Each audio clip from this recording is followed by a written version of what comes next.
Bienvenido mi apreciado hermano y mi apreciada hermana a su canal Aprendiendo de Jesús. Es un gozo y un privilegio poder compartir con cada uno de ustedes la palabra del Señor y estudiar nuestra amada lección de escuela sabática a la luz del espíritu de profecía. Hemos llegado a la lección número 5 titulada Expiación horizontal, la cruz y la iglesia. Vamos a analizar según las notas y comentarios de la hermana Elena G. de Guay sobre nuestra lección de escuela sabática.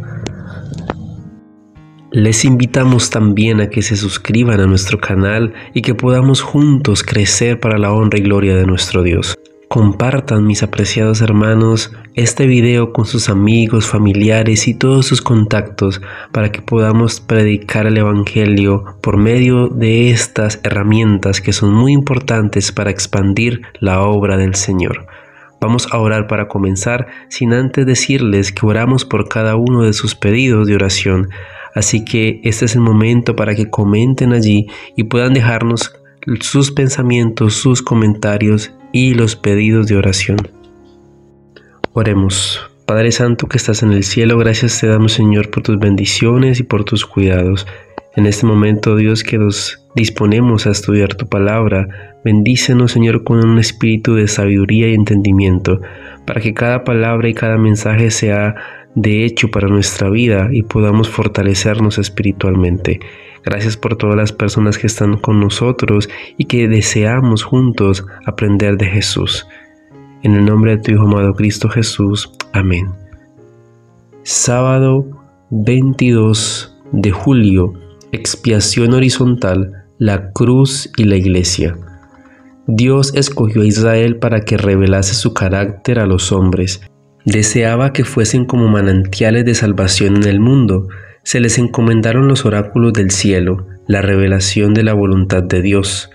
Pero el pueblo de Israel perdió de vista sus grandes privilegios como representante de Dios. Olvidaron a Dios y dejaron de cumplir su santa misión. Las bendiciones que recibieron no proporcionaron bendición al mundo. Se apropiaron ellos de todas sus ventajas para su propia glorificación. Se aislaron del mundo a fin de rehuir la tentación.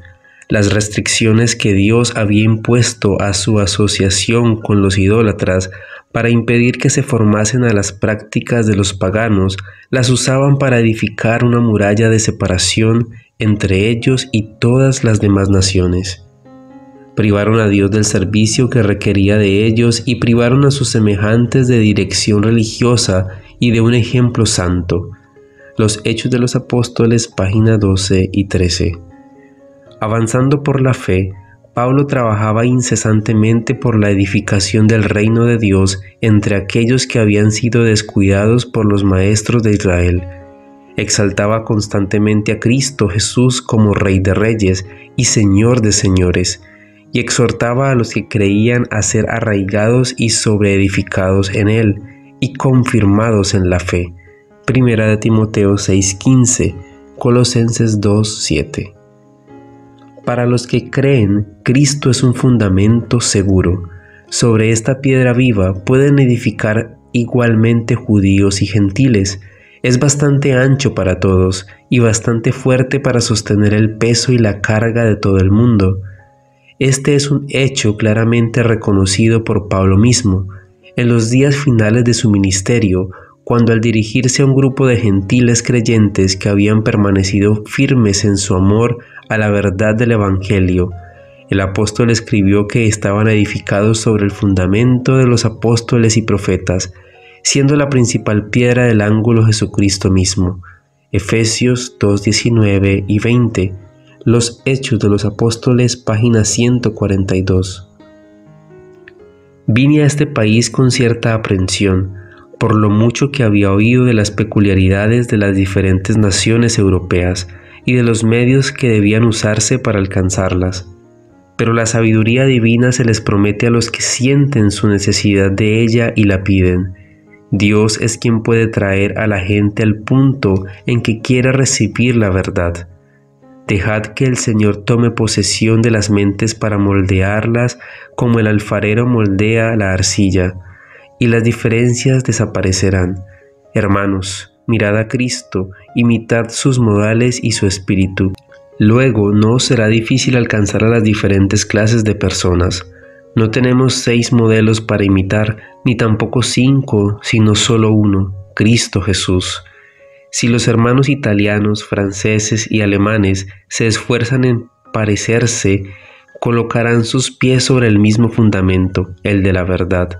El mismo espíritu que anima al uno animará también al otro. Cristo en ellos, esperanza de gloria. Quiero exhortaros, hermanos y hermanas, a no levantar un muro de separación entre las diferencias y las nacionalidades. Esforzaos, por el contrario, en derribarlo en todas partes donde exista. Deberíamos esforzarnos por llevar a todo el mundo a la armonía que hay en Jesús y trabajar con un solo fin, la salvación de nuestros semejantes. Testimonios para la Iglesia, tomo 9, página 145. Domingo 23 de julio, acercados en Cristo. Al volverse a los gentiles en Antioquía de Pisidia, Pablo y Bernabé no dejaron de trabajar por los judíos donde quiera que tuviesen oportunidad de hacerse oír. Más tarde, en Tesalónica, en Corinto, en Éfeso y en otros centros importantes, Pablo y sus compañeros de labor predicaron el Evangelio tanto a los judíos como a los gentiles. Pero sus mejores energías se dirigieron desde entonces a la edificación del reino de Dios en territorio pagano, entre pueblos que no tenían sino poco o ningún conocimiento del verdadero Dios y de su Hijo. El corazón de Pablo y de sus colaboradores suspiraba por aquellos que estaban sin Cristo, alejados de la República de Israel y extranjeros de los pactos de la promesa, sin esperanza y sin Dios en el mundo. Mediante el incansable ministerio de los apóstoles de los gentiles, los extranjeros y advenedizos que en otro tiempo estaban lejos, supieron que habían sido hechos cercanos por la sangre de Cristo, y que por la fe en su sacrificio expiatorio podían llegar a ser juntamente ciudadanos con los santos y domésticos de Dios. Efesios 2:12. Los Hechos de los Apóstoles, páginas 141 y 142. Se nos ordena amarnos los unos a los otros como Cristo nos amó a nosotros. Él ha manifestado su amor deponiendo su vida para redimirnos. El discípulo amado dice que debemos estar dispuestos a poner nuestras vidas por los hermanos, pues todo aquel que ama al que engendró, ama también al que ha sido engendrado por él. Primera de Juan 5:1. Si amamos a Cristo, amaremos también a los que se le parecen en su vida y carácter. Y no solamente así, sino que también amaremos a aquellos que están sin esperanza y sin Dios en el mundo. Efesios 2:12. Fue para salvar a los pecadores por lo que Cristo dejó su hogar en el cielo, y vino a la tierra a sufrir y a morir. Por esto Él sufrió y agonizó y oró, hasta que, con el corazón quebrantado, abandonado por aquellos a quienes vino a salvar, derramó su vida en el Calvario. La edificación del carácter, página 81. Tenemos que reunirnos alrededor de la cruz. Cristo y este crucificado debe ser el tema de nuestra contemplación, conversación y más gozosa emoción. Deberíamos celebrar reuniones especiales de alabanza, con el propósito de mantener fresco en nuestros pensamientos todo lo que recibimos de Dios y de expresar nuestra gratitud por su gran amor, a la vez que nuestra determinación de confiarle todo a la mano que fue clavada en la cruz por nosotros. Necesitamos aprender a hablar el lenguaje de Canaán y a cantar los cánticos de Sión. Exaltad a Jesús, página 243. Lunes 24 de julio, reconciliación, el regalo de Dios desde la cruz. Estos hombres vinieron del occidente para hallar al Salvador al final de su vida, como los magos habían venido del oriente al principio. Cuando nació Cristo, los judíos estaban tan engolfados en sus propios planes, ambiciosos, que no conocieron su advenimiento. Los magos de una tierra pagana vinieron al pesebre con sus donativos para adorar al Salvador. Así también estos griegos, representando a las naciones, a las tribus y a los pueblos del mundo, vinieron a ver a Jesús. Así también la gente de todas las tierras y de todas las edades iba a ser atraída por la cruz del Salvador. Y así vendrán muchos del oriente y del occidente y se sentarán con Abraham e Isaac y Jacob en el reino de los cielos. Mateo 8:11, el deseado de todas las gentes, página 574. La cruz está revestida con un poder que el lenguaje no puede expresar. Los hijos y las hijas de Dios deben ser de un carácter distinto al manifestado por un gran número de ellos. Si aman a Jesús, tendrán ideas más amplias acerca del amor que se ha manifestado por el hombre caído, que recibió la provisión de una ofrenda tan costosa para salvar a la especie humana. Nuestro Salvador pide la cooperación de cada hijo e hija de Adán, que ha llegado a convertirse en hijo o hija de Dios. Nuestro Salvador declara que trajo del cielo el don de la vida eterna. Había de ser levantado en la cruz del Calvario para atraer a todos los hombres a sí mismo. ¿Cómo trataremos entonces la herencia adquirida por Cristo? Debiera manifestársele ternura, aprecio, bondad, simpatía y amor. Entonces podremos trabajar para ayudar y bendecir a los demás. Tenemos la exaltada compañía de los ángeles celestiales. Cooperan con nosotros en la obra de iluminar a los encumbrados y a los humildes. Hijos e hijas de Dios, página 231. Juan declara: y en esto sabemos que nosotros le hemos conocido, si guardamos sus mandamientos. El que dice yo le he conocido y no guarda sus mandamientos, el tal es mentiroso, y no hay verdad en él. Mas el que guarda su palabra, la caridad de Dios está verdaderamente perfecta en él. Primera de Juan 2:3-5. Uno de los últimos mandamientos que Cristo diera a sus discípulos fue: que os améis los unos a los otros como yo os he amado. Juan 13:34. ¿Estamos obedeciendo este mandato o estamos condescendiendo con rasgos de carácter hirientes y no cristianos? Si de alguna forma hemos agraviado o herido a otros, es nuestro deber confesar nuestra falta y buscar la reconciliación. Esta es una condición esencial para que podamos presentarnos a Dios con fe y pedir su bendición. Palabras de vida del Gran Maestro, páginas 109 y 110. Martes 25 de julio. Derribar el muro divisorio. En los tiempos de Cristo, el orgullo, el egoísmo y el prejuicio habían levantado una muralla de separación sólida y alta entre los que habían sido designados custodios de los oráculos sagrados y las demás naciones del mundo. Cristo vino a cambiar todo eso. Las palabras que el pueblo oía de sus labios eran distintas de cuantas había escuchado de sacerdotes o rabinos. Cristo derribó la muralla de separación, el amor propio y el prejuicio divisor del nacionalismo egoísta. Enseñó a amar a toda la familia humana. Elevó al hombre por encima del círculo limitado que les prescribía su propio egoísmo, anuló toda frontera territorial y toda distinción artificial de las capas sociales. Para él no había diferencia entre vecinos y extranjeros, ni entre amigos y enemigos. Nos enseña a considerar a cada alma necesitada como nuestro prójimo y al mundo como nuestro campo. El discurso maestro de Jesucristo, página 38. En la iglesia primitiva había gente de diversas clases sociales y distintas nacionalidades. Los que se habían convertido por la labor de los apóstoles estaban afectuosamente unidos por el amor cristiano. A pesar de sus anteriores prejuicios, hallábanse en recíproca concordia.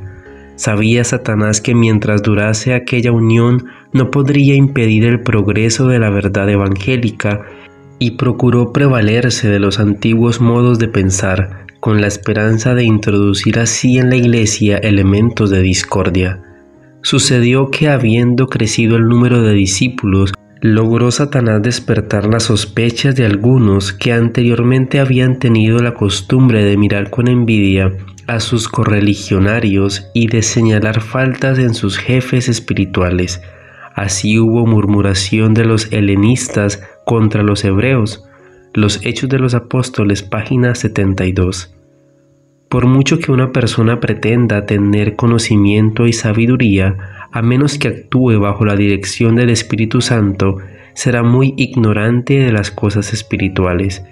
Necesita comprender el peligro de su insuficiencia y depender totalmente de aquel que puede mantener las almas comprometidas con su verdad, capaz de llenarlos con su espíritu y con amor sin egoísmo, capacitándolos así para dar testimonio de que Dios ha enviado a su Hijo al mundo para salvar a los pecadores.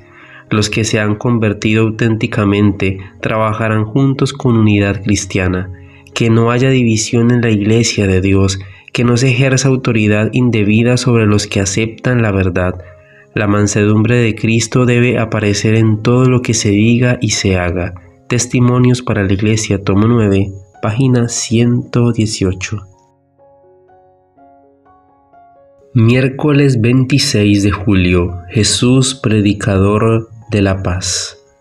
La paz a la cual se refirió el Gran Maestro es más amplia y abarcante de lo que nos hemos imaginado. Cristo está dispuesto a realizar grandes cosas en favor nuestro, listo a restaurar nuestra naturaleza, haciéndonos participantes de su naturaleza divina. El Señor está deseoso de unir nuestro corazón con su corazón de amor infinito, para que nos reconciliemos totalmente con Dios. Pero también es nuestro privilegio comprender que Dios nos ama tanto como ama a su Hijo. Cuando creemos en Cristo como nuestro Salvador personal, la paz de Cristo se hace nuestra. El fundamento de nuestra paz es la reconciliación provista para nosotros mediante el sacrificio expiatorio de Cristo. Pero los sentimientos sombríos no constituyen una evidencia de que las promesas de Dios no sean efectivas. A veces nos dejamos llevar por los sentimientos y puesto que las cosas no nos parecen brillantes, comenzamos a apretar más el manto de pesadumbre alrededor del alma. Nos miramos a nosotros mismos y pensamos que Dios se ha olvidado de nosotros. Hay que mirar a Cristo. En mí, dice Cristo, hallaréis paz. Nos adentramos en el terreno de la paz cuando comenzamos a tener una comunión con Dios. Exaltada Jesús, página 326. Cristo es el príncipe de paz, y su misión es devolver al cielo y a la tierra la paz destruida por el pecado. Justificados pues por la fe, tenemos paz para con Dios por medio de nuestro Señor Jesucristo. Isaías 9:6. Romanos 5:1. Quien consienta en renunciar al pecado y abra el corazón al amor de Cristo, participará de esta paz celestial. No hay otro fundamento para la paz. La gracia de Cristo, aceptada en el corazón, vence la enemistad, apacigua la lucha y llena el alma de amor. El que está en armonía con Dios y con su prójimo no sabrá lo que es la desdicha. No habrá envidia en su corazón, ni su imaginación albergará el mal. Allí no podrá existir el odio. El corazón que está de acuerdo con Dios participa de la paz del cielo y esparcirá a su alrededor una influencia bendita. El espíritu de paz se asentará como rocío sobre los corazones cansados y turbados por la lucha del mundo. Los seguidores de Cristo son enviados al mundo con el mensaje de paz. Quien quiera que revele el amor de Cristo por la influencia inconsciente y silenciosa de una vida santa, quien quiera que incite a los demás, por palabra o por hechos, a renunciar al pecado y a entregarse a Dios, es un pacificador. El discurso maestro de Jesucristo, página 27 y 28. Jueves 27 de julio. La Iglesia, un templo santo. El templo judío fue construido con piedras labradas que se sacaron de las montañas, y cada piedra era preparada para su lugar en el templo, labrada a escuadra, pulida y probada antes de ser transportada a Jerusalén. Cuando todas esas piedras se encontraron sobre el terreno, la edificación se hizo sin que se oyera el ruido de un hacha o de un martillo. Esta edificación representa el templo espiritual de Dios. compuesto de materiales traídos de todas las naciones, lenguas, pueblos y clases sociales, grandes y pequeños, ricos y pobres, sabios e ignorantes. No se trata de sustancias inertes que deben ser trabajadas por medio del martillo o el cincel. Son piedras vivas, sacadas de la cantera del mundo por medio de la verdad, y el gran arquitecto, el Señor del templo, está ahora labrándolas y puliéndolas, preparándolas para su lugar respectivo en el templo espiritual. Ese templo, una vez terminado, será perfecto en todas sus partes y causará la admiración de los ángeles y de los hombres, porque Dios es su arquitecto y constructor. Testimonios para la Iglesia, tomo 9, página 145. Los apóstoles edificaron la Iglesia de Dios sobre el fundamento que Cristo mismo había puesto. Frecuentemente se usa en las Escrituras la figura de la construcción de un templo para ilustrar la edificación de la Iglesia.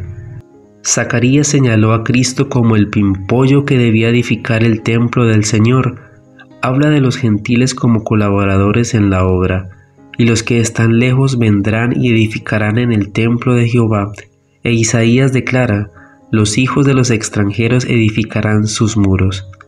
Zacarías 6:12, Isaías 60:10. Escribiendo acerca de la edificación de dicho templo, Pedro dice: al cual allegándoos piedra viva, reprobada cierto de los hombres, empero elegida de Dios, preciosa, vosotros también, como piedras vivas, sed edificados una casa espiritual y un sacerdocio santo, para ofrecer sacrificios espirituales agradables a Dios por Jesucristo. Primera de Pedro 2, 4 y 5. Los Hechos de los Apóstoles, página 475 y 476. Los apóstoles trabajaron en la cantera del mundo judío y gentil, extrayendo piedras que habían de colocar sobre el fundamento. En su carta a los creyentes de Éfeso, Pablo les dice: así que ya no sois extranjeros ni advenedizos, sino juntamente ciudadanos con los santos y domésticos de Dios, edificados sobre el fundamento de los apóstoles y profetas, siendo la principal piedra del ángulo Jesucristo mismo, en el cual, compaginando todo el edificio, va creciendo para ser un templo santo en el Señor, en el cual vosotros también sois juntamente edificados para morada de Dios en espíritu. Efesios 2, 19 al 22. Y escribió a los Corintios: conforme a la gracia de Dios que me ha sido dada, yo como arquitecto puse el fundamento y otro edifica encima. Empero cada uno vea cómo sobreedifica, porque nadie puede poner otro fundamento que el que está puesto, el cual es Jesucristo. Y si alguno edificare sobre este fundamento oro, plata, piedras preciosas, madera, heno, hojarasca, la obra de cada uno será manifestada, porque el día la declarará, porque por el fuego será manifestada, y la obra de cada uno, cual sea, el fuego hará la prueba. Primera de Corintios 3, 10 al 13.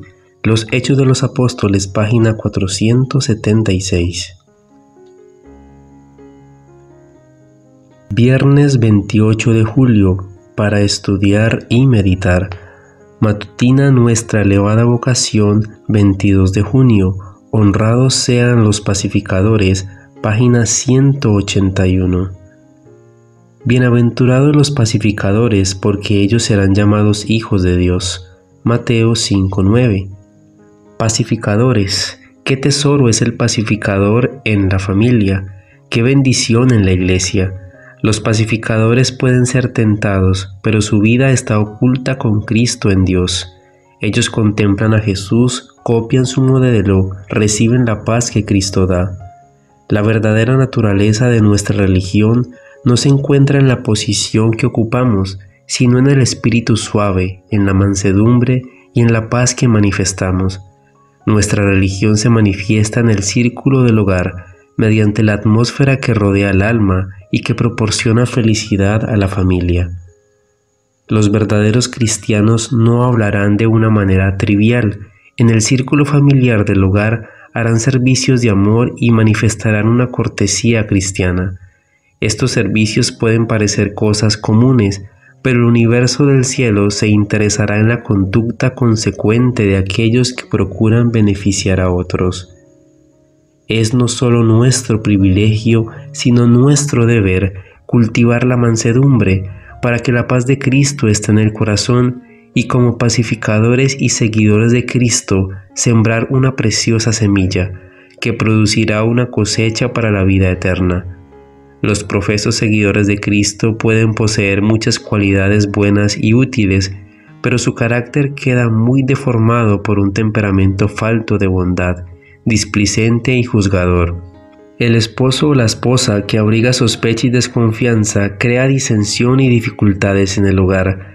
Ninguno de ellos debiera reservar sus palabras amables y sonrisas únicamente para los extraños y manifestar irritabilidad en el hogar, destruyendo así la paz y la alegría.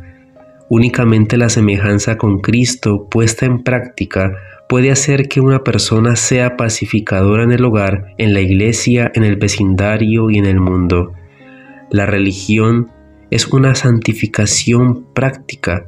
La verdadera cualidad de la religión es medida por la manera por la cual cada miembro de la familia cumple sus deberes hacia sus asociados.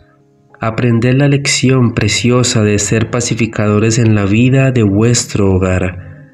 Padre Santo que estás en el cielo, gracias, oh Dios, te damos por tus bendiciones y porque nos has permitido estudiar tu palabra. Nos ponemos en tus manos de amor, Padre bendito, para que conforme a tu santa y divina voluntad contestes cada una de las oraciones que ha sido manifestada por nuestros hermanos y que también, oh Dios, conforme a tu voluntad, podamos acercarnos a tu presencia, perdonando nuestros pecados, confesando también todo lo que hacemos para que podamos, oh Dios, ir limpios, puros y santos ante tu presencia. Gracias, Padre Celestial, porque tu amor nos rodea y porque en este momento, Dios, y cada día estás presto a nosotros para que vayamos a tu presencia. Gracias, oh Dios, porque cada día aprendemos más de ti y estamos más cerca de la vida eterna. En Jesús, amén.